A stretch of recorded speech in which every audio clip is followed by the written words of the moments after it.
જય હિન્દ વાલા વિદ્યાર્થીઓ, આ વિડિયો લેક્ચરમાં આપણે વિજ્ઞાન વિષયના 25 મોસ્ટ આઈએમપી એમસીક્યુ ક્વેશ્ચનનો આ ત્રીજા નંબરનો ભાગ જોવાનો છે. વર્લ્ડ ઓફ એજ્યુકેશન આપણી આ YouTube ચેનલ તમારા માટે એક અનોખી પહેલ લઈને આવી ગયું છે, જેની અંદર વિષય વાઇઝ ટોપિક પ્રમાણે મોસ્ટ આઈએમપી એમસીક્યુ ક્વેશ્ચનો મૂકવામાં આવે છે.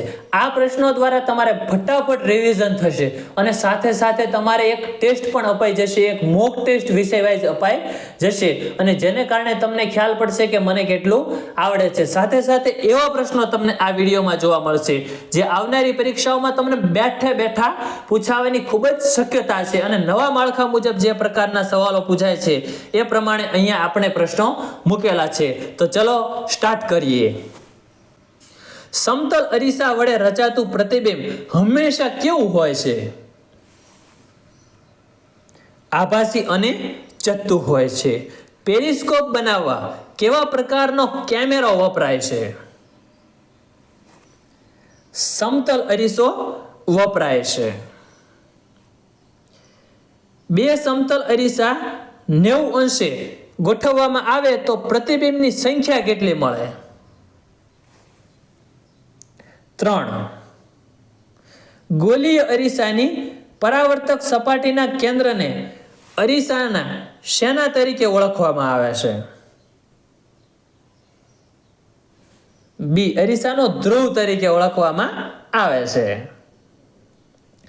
અંતર્ગોળ અરીસામાં વસ્તુનું સ્થાન વક્રતા કેન્દ્ર કે જેને સી કહેવાય એનાથી દૂર રાખવા પર પ્રતિબિંબ કેવું મળશે?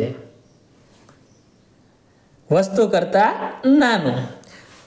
અંતર્ગોળ અરીસામાં વસ્તુનું સ્થાન ક્યાં રાખતા પ્રતિબિંબ આભાસી અને ચત્તુ મળે છે?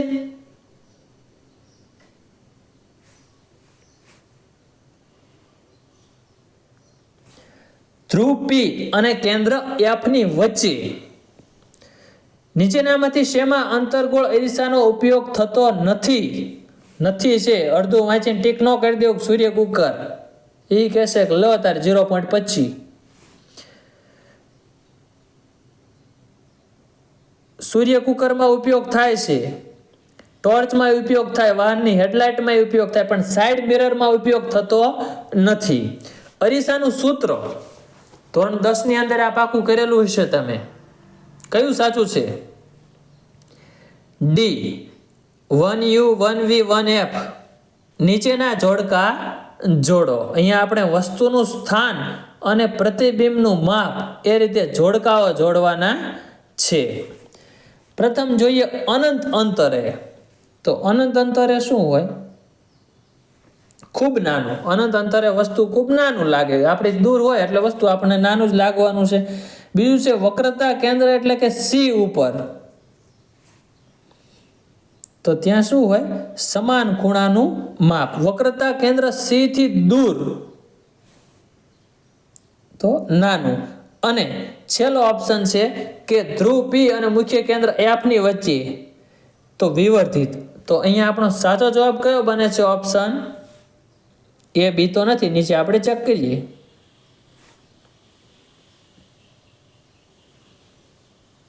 સી ઓપ્શન સાચો છે. પહેલામાં ચોથું, પછી બીજામાં ત્રીજું, પછી ત્રીજામાં બીજું અને છેલ્લું જે ચોથું છે એમાં પહેલું. વિજ્ઞાનની ભાષામાં પ્રતિબિંબની ઊંચાઈ અને વસ્તુની ઊંચાઈના ગુણોત્તરને શું કહે છે? મોટવણી કહે છે. સમતલ અરીસા માટે મોટવણીનું મૂલ્ય કેટલું હોય છે? 1 જેટલું હોય છે. પ્રકાશની શૂન્ય અવકાશ અને હવાના માધ્યમમાં ઝડપ અંગે નીચેનામાંથી સાચું વિધાન પસંદ કરો.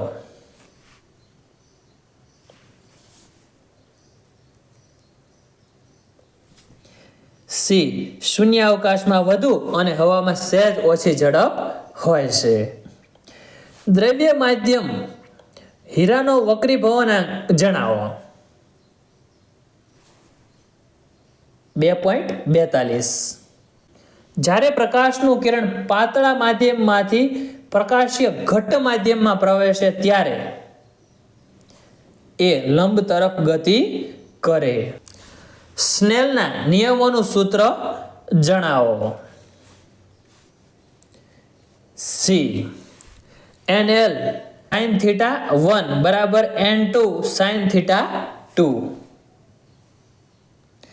લેન્સ બાબતે નીચેના વિધાનો તપાસી યોગ્ય વિધાન જણાવો. લેન્સ બે પ્રકારના હોય, અંતર્ગોળ ને બહિર્ગોળ. સાચી વાત છે.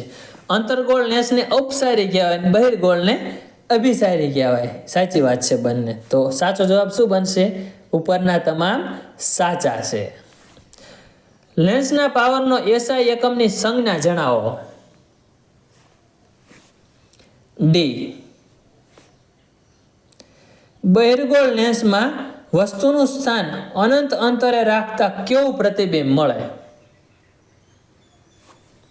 વાસ્તવિક અને ઉલટું પ્રતિબિંબ મળે. વસ્તુનું કેવું પ્રતિબિંબ પડદા પર ઝીલી શકાય છે? એ વાસ્તવિક પ્રતિબિંબ હોય તો એને પડદા પર ઝીલી શકાય છે. આભાસી પ્રતિબિંબ ઝીલી શકાય નહીં. નીચે આપેલ વિધાનોમાંથી કયા વિધાનો યોગ્ય છે?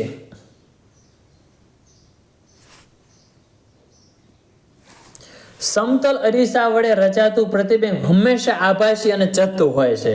એકદમ સાચી વાત છે. સમતલ એટલે સમતલ હોય ને એમાં હંમેશા આભાસી અને ચત્તું હોય, અને સમતલ અરીસા વડે રચાતા પ્રતિબિંબનું પરિણામ વસ્તુના પરિણામ જેટલું જ હોય છે. આ વિધાન પણ સાચું છે. તો આપણો સાચો જવાબ બનશે ઓપ્શન સી. બંને વિધાનો સાચા છે.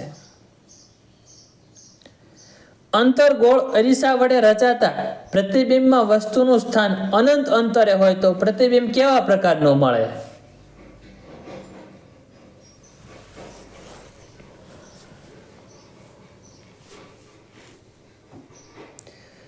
એ વાસ્તવિક અને ઉલટું પ્રતિબિંબ જોવા મળે છે.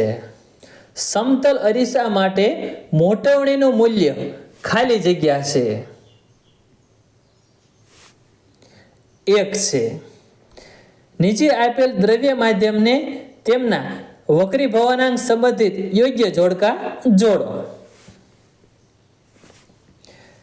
સૌ પ્રથમ છે પાણી. તો પાણીનો અહીંયા જે દ્રવ્ય છે અને એમનો વક્રીભવનાંક જોડવાનું છે. તો પાણીનો વક્રીભવનાંક કેટલો આવે? 1.33. તો અહીંયા 80 સાથે જોડીએ.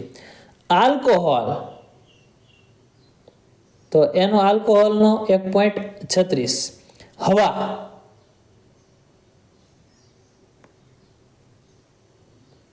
.00003. હીરો, તો એનો કેટલો આવે? 2.42 વક્રીભવનાંક. તો સાચો જવાબ કયો બનશે? Option C. લેન્સના પ્રકાશીય કેન્દ્ર અને મુખ્ય કેન્દ્ર વચ્ચેના અંતરને શું કહે છે? લેન્સની કેન્દ્ર લંબાઈ કહે છે. છેલ્લો પ્રશ્ન જોઈએ આ વિડીયોનો. જો વિદ્યાર્થી મિત્રો તમને કંઈક નવું શીખવા મળતું હોય, તમને એમ થતું હોય કે ના મજા આવે છે ભણવાની, તો એક લાઈક કરી દેજો આ વિડીયોને. સાથે સાથે આ ચેનલને સબસ્ક્રાઈબ પણ કરી દેજો, કારણ કે હવે ડેઈલી વિડીયો આપણી આ ચેનલમાં અપલોડ થશે અને ડેઈલી એક વિડીયો આવશે. ક્યારેક 2 વિડીયો પણ આવી જશે. એના દ્વારા તમે ખુદનું સ્વમૂલ્યાંકન કરી શકશો અને તમને ખ્યાલ આવશે. એટલા માટે અત્યારે જ તમે ચેનલને સબસ્ક્રાઈબ કરી દો. બાજુમાં આપેલ બેલ આઇકન પણ પ્રેસ કરી દેજો, જેના કારણે તરત જ તમારી મોબાઈલની અંદર નોટિફિકેશન આવે નવા વિડીયો આવતાની સાથે જ. અને તમારા મિત્રો હોય, સ્ટડી ગ્રુપ હોય, એની અંદર શેર પણ કરી શકો છો આ વિડીયોને. છેલ્લો પ્રશ્ન જોઈએ કે બહિર્ગોળ લેન્સનો પાવર ખાલી જગ્યા અને અંતર્ગોળ લેન્સનો પાવર ખાલી જગ્યા હોય છે. સાચો જવાબ બનશે ઓપ્શન એ. બહિર્ગોળ લેન્સનો પાવર ધન હોય અને અંતર્ગોળ લેન્સનો પાવર ઋણ હોય. તો ફરી મળીએ વિદ્યાર્થી મિત્રો આવતા વિડીયો લેક્ચરની અંદર. જય હિન્દ, વંદે માતરમ.